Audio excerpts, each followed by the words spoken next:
Muy bien, amigos y amigas, para ir finalizando este ciclo de videos que hemos compartido con ustedes acerca del gobierno peronista, vamos a hacer algunas consideraciones finales, ¿sí?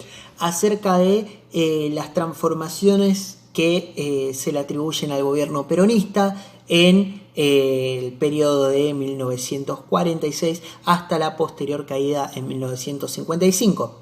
Como les había señalado ya en el video anterior, entre una de las transformaciones que se le adjunta al gobierno de Juan Domingo Perón es esto de que el Estado se haya ampliado y haya asumido nuevas funciones en nuevas esferas, ¿sí?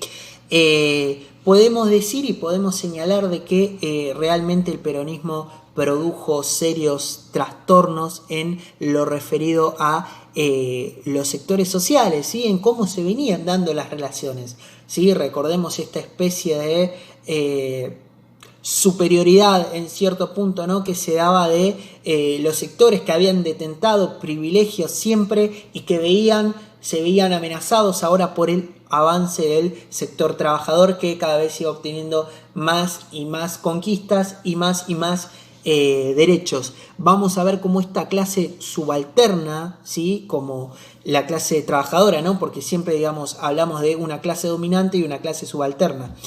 Vamos a ver cómo esta clase subalterna, al poder acceder a mayores derechos, a mayores servicios, a mayores mejoras en su vida cotidiana, vamos a ver cómo empieza casi un clima de rebeldía contra esa clase dominante que los había oprimido durante décadas y décadas, ¿sí? Por eso vamos a ver que el peronismo en cierto punto es visto como una herejía, ¿sí? En el poder, por lo menos interpretado así desde los sectores dominantes, ¿sí? Que los mismos sectores dominantes creían que la clase trabajadora no podía acceder a esos privilegios, no los consideraba ciudadanos a los trabajadores. Por eso también decimos que el peronismo en cierta manera redefinió la noción que se tenía de ciudadanía, ¿sí? Al menos en el sector de la clase trabajadora, ¿sí? Por eso nosotros podemos de esta manera señalar todas las transformaciones sociales que ha tenido lo que es el gobierno peronista, ¿sí? Eso entre las transformaciones sociales y un punto que nosotros tenemos que, entre las consideraciones finales, tenemos que tomar en cuenta para explicar la caída del gobierno peronista. Uno de esos puntos creo que puede ser el proyecto de ley de inversiones extranjeras. Si nosotros tenemos en cuenta que entre el envío de este proyecto y la caída del gobierno peronista pasaron efectivamente 2 años, vamos a tener en cuenta, vamos a explicar, mejor dicho, una parte de la caída de Perón. Pero una de las principales cosas que tenemos que tomar nota, creo yo, es este clima social, ¿sí? Más allá de la ley de inversiones extranjeras, ¿no? Que es como hasta cierto punto un dato importante, ¿sí? Pero antes de eso igualmente creo que tenemos que tomar en cuenta lo que es el clima social, ¿sí? Que se fue profundizando una especie de odio de clases, ¿sí? Entre lo que mencionaba anteriormente, el sector dominante y el sector subalterno, el sector trabajador, ¿sí?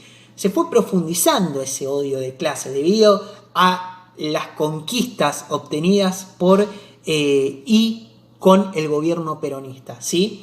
Se fue deteriorando cada vez más ese clima que en un momento Perón había llamado a la unión, a la hermandad. Bueno, ese clima de unión, de hermandad, se fue deteriorando muy rápidamente porque el sector dominante no toleraba más esta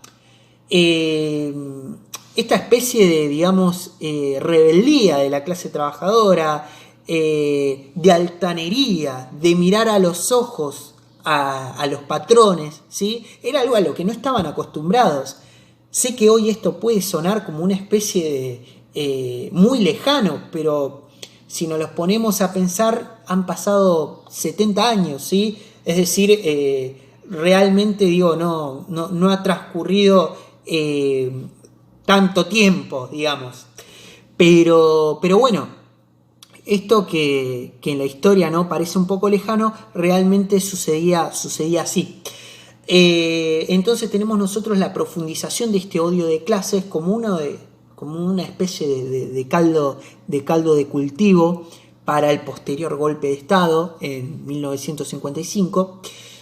Y ante este clima cada vez más exacerbado, cada vez más blanco y negro, ¿sí? Y ante los bombardeos que se suscitaron en la Plaza de Mayo, ¿sí?, con el objetivo de matar a Juan Domingo Perón, porque a estas alturas ya no estamos hablando de simplemente terminar con el gobierno peronista, sacarlo. Estamos hablando de asesinar al presidente de la nación elegido democráticamente, Juan Domingo Perón. Bueno, ante los bombardeos suscitados en Plaza de Mayo, Perón intenta pacificar el país. Y es lo que nosotros conocemos como la propuesta de pacificación de Perón. Intenta pacificar el país sabiendo que los principales, el ojo de la opinión pública está posado en las Fuerzas Armadas, ¿sí? Por eso, de alguna manera, Perón comienza a fomentar la unión entre el gobierno, entre la oficialidad militar y el pueblo, ¿sí? Esta propuesta de pacificación, como digo, busca morigerar los ánimos, busca tranquilizar al máximo todos los focos de conflictos existentes. Vamos a ver cómo los enemigos del peronismo, a pesar de este proceso de pacificación, se muestran en contra del mismo proceso de pacificación y comienzan a broquelarse atrás de una institución. Esa institución va a ser la Iglesia. Podemos distinguir dos corrientes dentro de los enemigos del peronismo. Por un lado, el nacionalismo católico y por el otro lado, la Marina de Guerra, los sectores liberales del ejército, los partidos políticos tradicionales y las corporaciones económicas. El movimiento antiperonista no creía en esta idea de comunidad organizada, menos creía aún en la pacificación que proponía Perón, así que básicamente continuaba con su idea de terminar con este periodo peronista.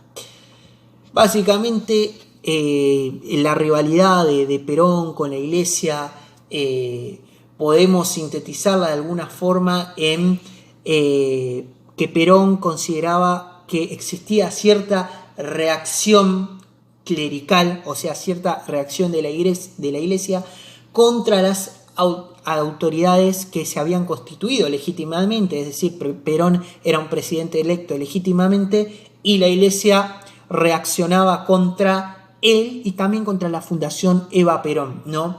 Como que de alguna manera se mostraba molesta a la Iglesia Católica tanto con Juan Domingo Perón como con las obras llevadas a cabo por la Fundación de Eva Perón, ¿sí?